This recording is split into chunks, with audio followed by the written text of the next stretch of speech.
it's a fascinating time if you've ever looked into this through your history lessons or read about it, which I've done. Madam Mao was feared by the people, the Chinese citizens, and she was married, of course, to Chairman Mao. So it's now a play, and we can get a little more insight into the woman behind the power. The co-creator and performer of Madam Mao, Janet Lowe, is here, and another co-creator of Madam Mao, Paul Thompson, joins us. And this is 2 of 4, right? There were 4 of you? Yes. Who both wrote and directed this play?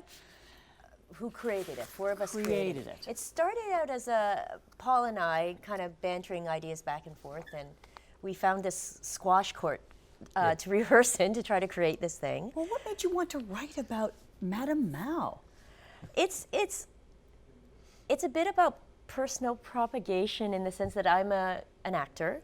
I'm Chinese. I'm older than 25, and there are not a lot of roles for someone like me.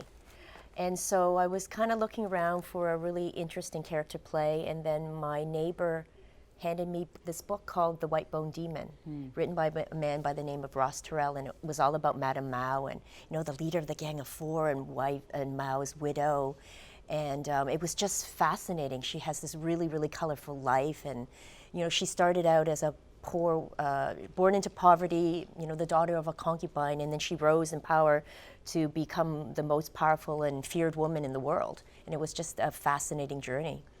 And from those early beginnings, she was trying to channel whatever was going on in her mind through the creative arts first, right? Exactly right. She started she first got noticed in Shanghai as an actress, playing Nora in The Doll's House.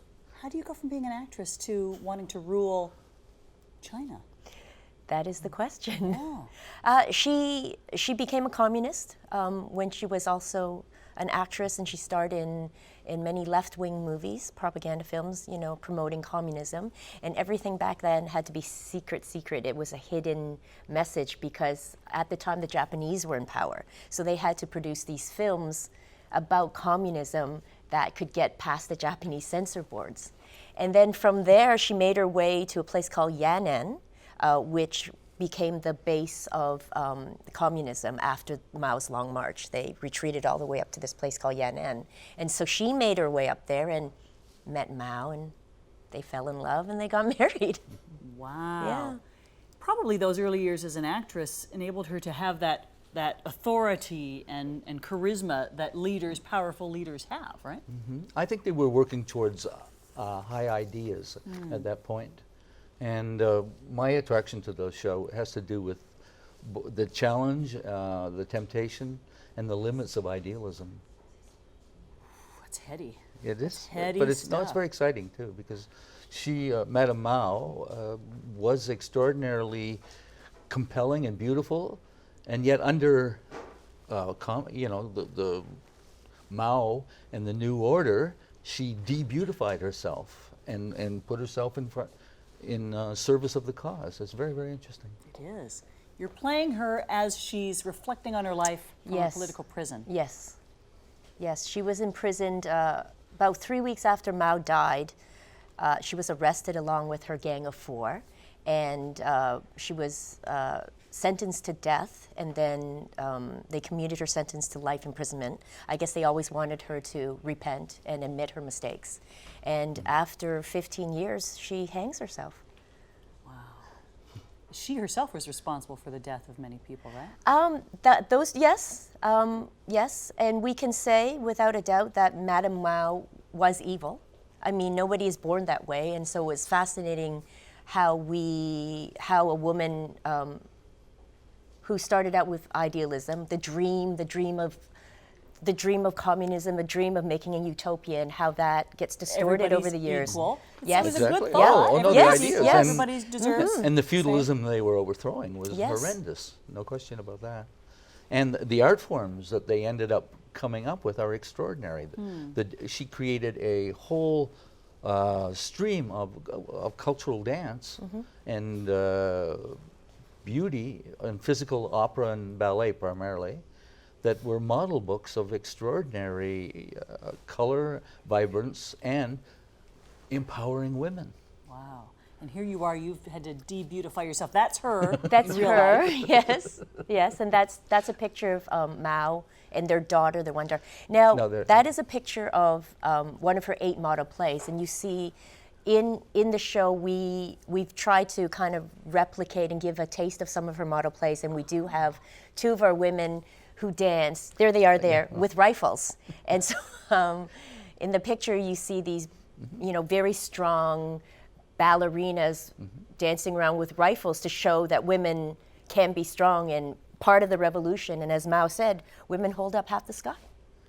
Women hold up half the sky. Yes. Yeah. So equality, complete. gender equality. Oh, Yes. It was central to it, yes. Isn't that fascinating? The choreography, as you mentioned, is quite astounding. Yes, yes. Our choreographer is Jeffrey Chan, and he's kind of come in and tried to get us, helped us to kind of reproduce some of the authentic revolutionary choreography that she had put in her shows. Well, whenever you play the bad guy, you, as the bad guy, you don't believe you're bad, right? You never judge the character. No. So you probably had the same process. Yeah, I mean, I believe as Zhang Qing that I am doing good for the country and that I am important. And through helping me, you're helping to serve the world. Right. Actually, in our dialogue, I don't believe she's as bad as Janet does. And no, seriously, I think a lot of that is propaganda that was really used by her enemies to exaggerate the decisions that she was making. Yeah. And one of the interesting things is that she was a woman in power. And when we kind of look back to her life, did she really do everything that they said she did, or had she been vilified from a historical perspective? Because essentially, she was blamed for all the mistakes that Mao made, but because they had revered him so much and put him on a pedestal as a god, they couldn't say Mao did anything wrong. So she was the fall guy. Yes, she was the fall guy. Yeah. Yes, she was. Fascinating. Okay, it opens June 2nd, runs till June 19th. What a great history lesson. What a great thought discussion-provoking play to go see. Here's the website. It's long. Here it comes.